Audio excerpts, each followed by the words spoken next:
Buenos dias. Good morning. What is going on, everybody? Hope you're having a great day so far, wherever you are. Another episode of 7 Around 7. And gorgeous day here in the California desert unfolding. Looking for another great workout this morning on the grass around 9:30. Should be good. I got a couple things I want to work on today. Looking forward to that.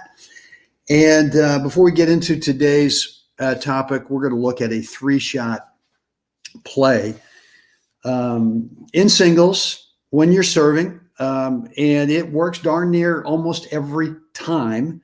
And these are 3 shots that we can all work on to make sure that you feel confident that you can execute each one.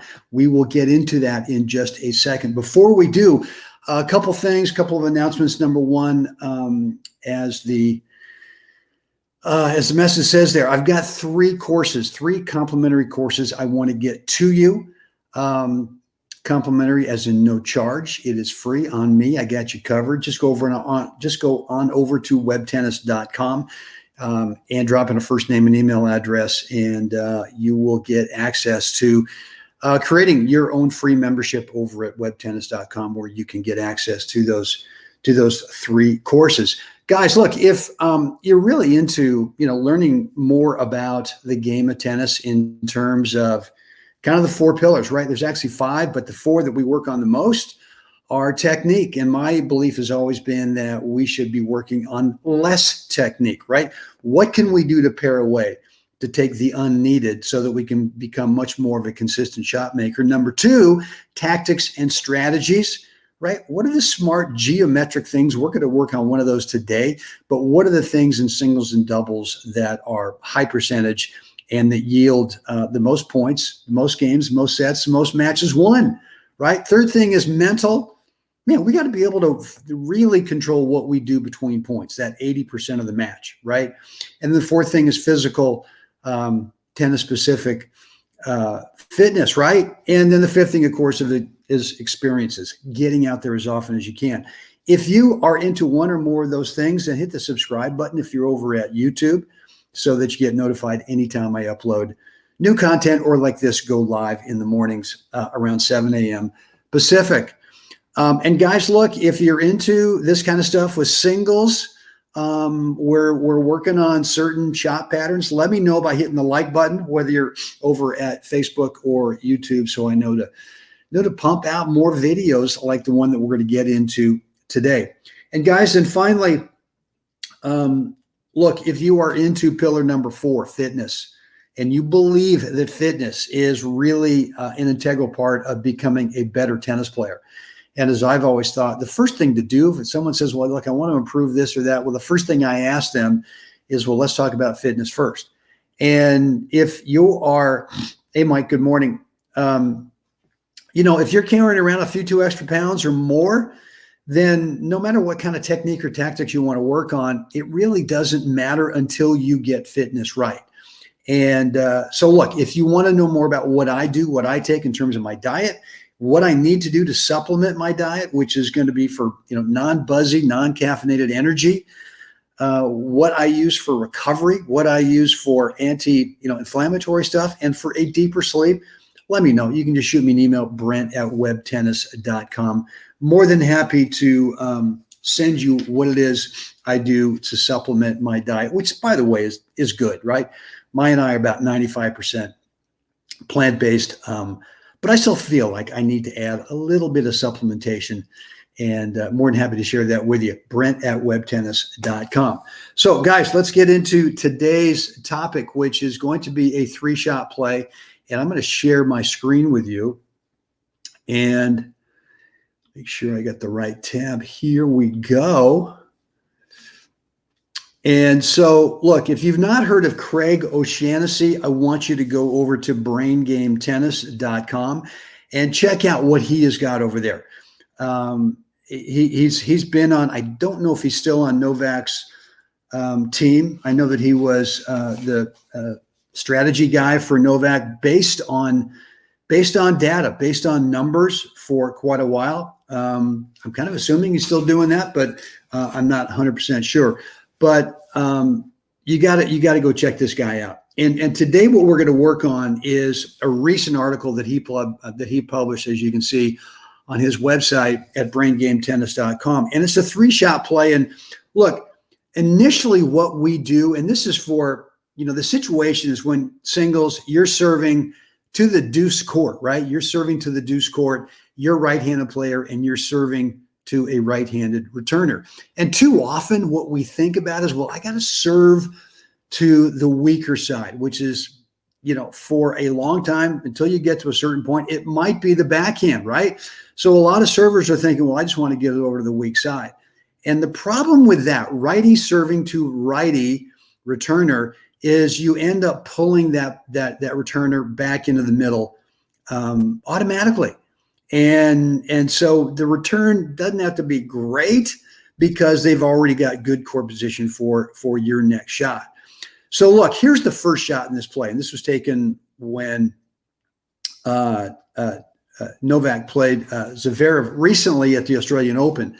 And the play is for the righty is that you serve out wide, right? You can't do this all the time, but you serve out wide often enough to where you pull this returner. Obviously, this was a pretty darn wide serve, took him out wide. But the first thing is to get this guy away from the middle of the court. Doesn't have to be this far out. You could be just here in the doubles alley. But you want to go towards, and I love this play. And look, if I've got a guy who's got a good forehand, I don't mind taking them out wide and inviting them, right? Inviting them to pound the ball with their forehand. And really what I'm doing is what we see with Novak here. I'm actually a little bit more inside the baseline at this point. Okay, kind of a different level, obviously, right? But it's relative because Zverev is hitting with a lot more power than my guys in my age group, so I don't need to be this far back. But the point is that initially shot number one is really pull the guy out wide. Now, here's what I love about the next shot, which is you're looking for that ball. Could be a forehand, could be a backhand. In this case, it's a forehand. The backhand actually I find is a lot easier to just take it and redirect it into what Craig is calling the hole over here. Again, it's not right here on the sideline. It's this area in here, right? So you got to trust that this guy's probably going to make a play, and that's okay. You do not have to hit a winner off of this thing, but you're going to take it early, and you're going to rob this player of time as they run across this side here, right? Now, look, here's the next part that I really like, and that is when you play your approach into this area, what Craig calls the hole over here. Do not close too fast. I see too many players, they serve out wide, they get the ball they want, they bump it into this area, and this like a monster, they're just all over the net. And what happens here is that, look, a lob is certainly a possibility, right? I don't want to have to back up and play a tough overhead, right? If the guy's going to lob me, I'd rather play the next shot as almost like an approach overhead, right? Where I get to move forward on it.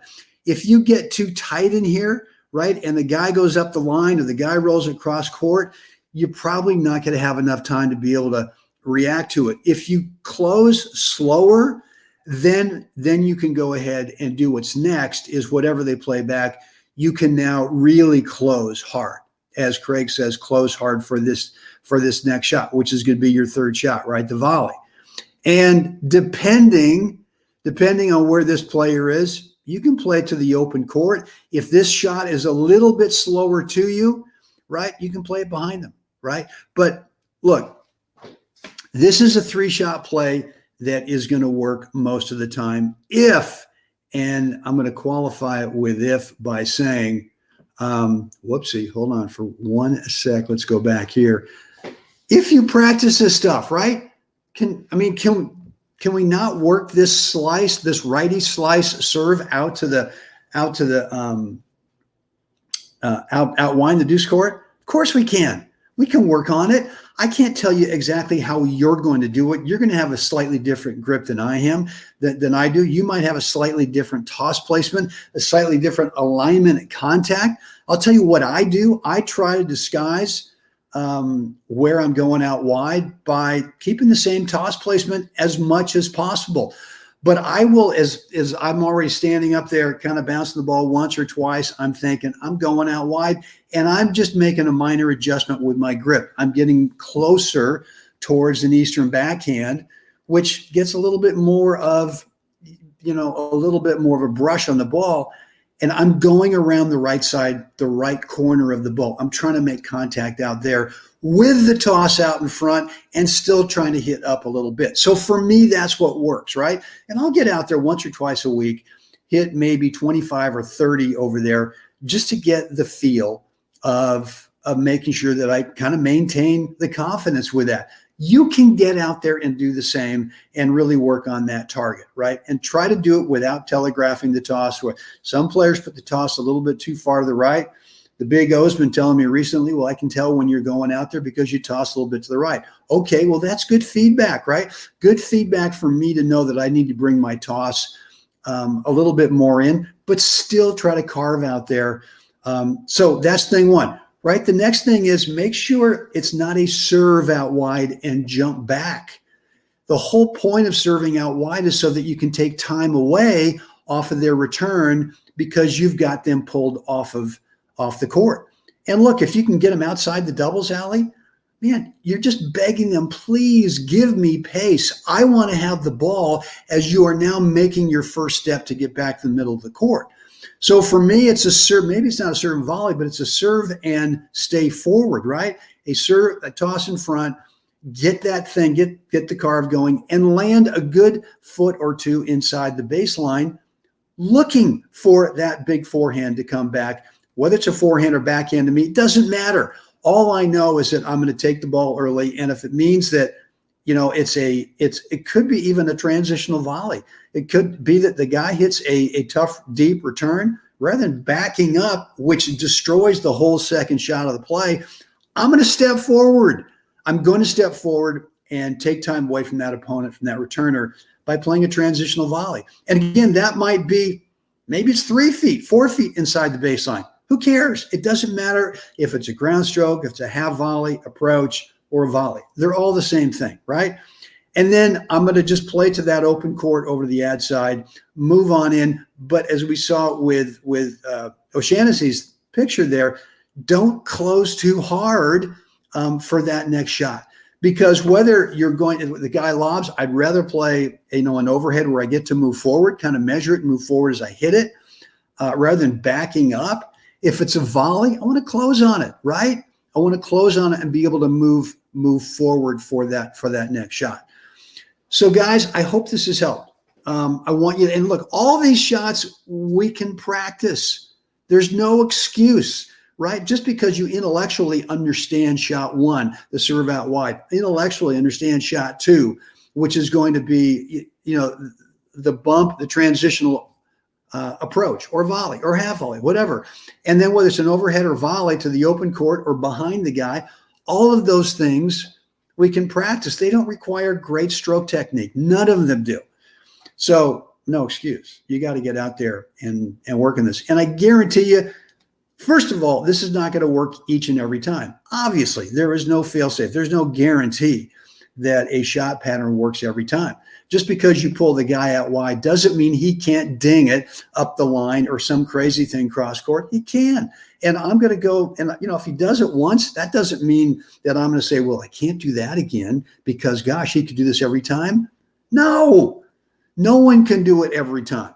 So look, I like to kind of say, all right, I saw you do that once. Let's try it again. And so look, that's it for today. Look, guys, I want you to obviously get out and work on this stuff. I want to hear your comments, your questions, any kind of response down below in the comments area. Let me know what's going on with today's 7 around 7. And then, a quick reminder. Look, if you're into fitness, if you're into diet, if you're into thinking that getting the kitchen right is kind of a thing for becoming a better tennis player, then you know what? Hit me up. Shoot me an email, brent@webtennis.com, if you want to know what I do, what I eat, what I don't eat, what I supplement with. kind of some of my fitness, my fitness protocol in terms of quickness, endurance, and being able to visually track a moving tennis ball as I'm also on the move. And those are all obviously important things. So if you've got any interest in that, let me know, Brent@webtennis.com. Guys, it is time. Until tomorrow, you have got to get out there today. Help someone else have a spectacular day. Guys, thanks for hanging out.